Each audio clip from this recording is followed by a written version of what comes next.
જસદણના આટકોટ ચિતલિયાળી રોડના ખાતમુહૂર્તના કાર્યક્રમમાં મંત્રી શ્રી કુંવરજી બાવળિયાનું આકરું વલણ જોવા મળ્યું હતું।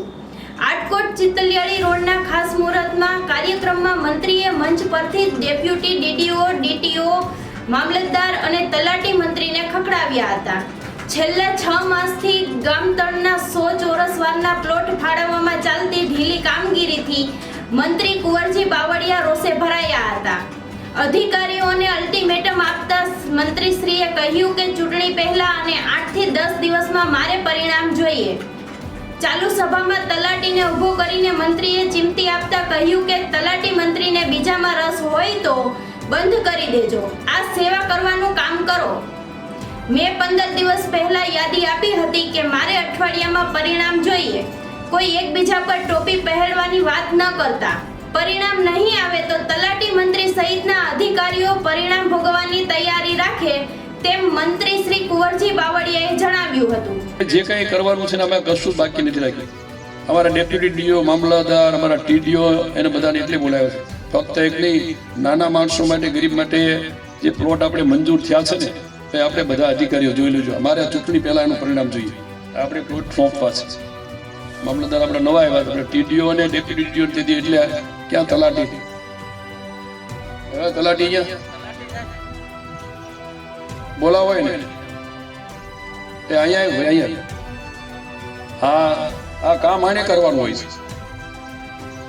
મારે બધાને પ્લોટ જોઈએ, અપાઈ જવા જોઈએ। તમારે જે કઈ વ્યવસ્થા ગોઠવી, મામલતદાર આપણે નવા આવ્યા ટીડીઓ અને ડેપ્યુટી ડીડીઓ હા 15 દિવસ પહેલા તમને યાદી કરાવી છે। મારે એનું પરિણામ જોઈએ અઠવાડિયામાં। તમે પ્લોટ માટે શું કર્યું ભાઈ? ક્યારે થતું એટલું કોની પાસે પડ્યું? મામલતદાર આપણા નવા આવ્યા પણ નીચેના થઈ મનસુખલાલ ક્યાં પડ્યું સાથે? ભાઈ તમે સાંભળી લો, આ જાહેરમાં મારે નહોતું કેવું, તમને આ એટલા માટે કેવું પડે, વારંવાર એકલી એક વાત કેમ યાદ કરવી પડે છે?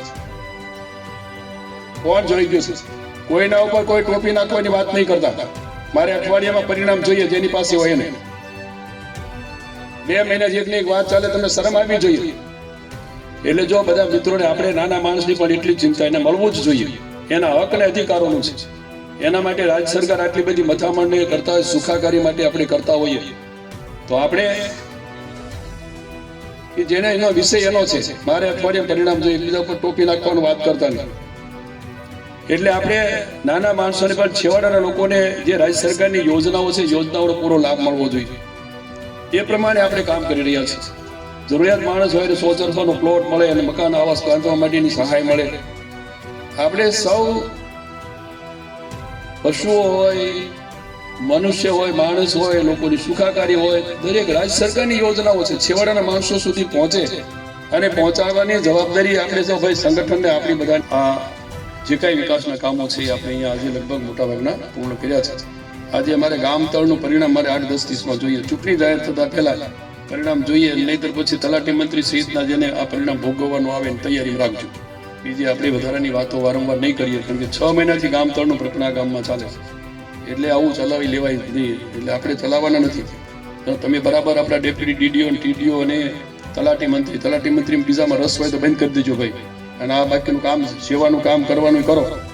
એટલે એક વખત નોટિસની સૂચના થયા પછી થવું જોઈએ, અને નહીંતર પરિણામ ભોગવવાની તૈયારી રાખવાની કરી। સૌ આગેવાનોનો પણ આ સમયે આપ સૌ હૃદયથી તમારો સૌનો આભાર માનું છું।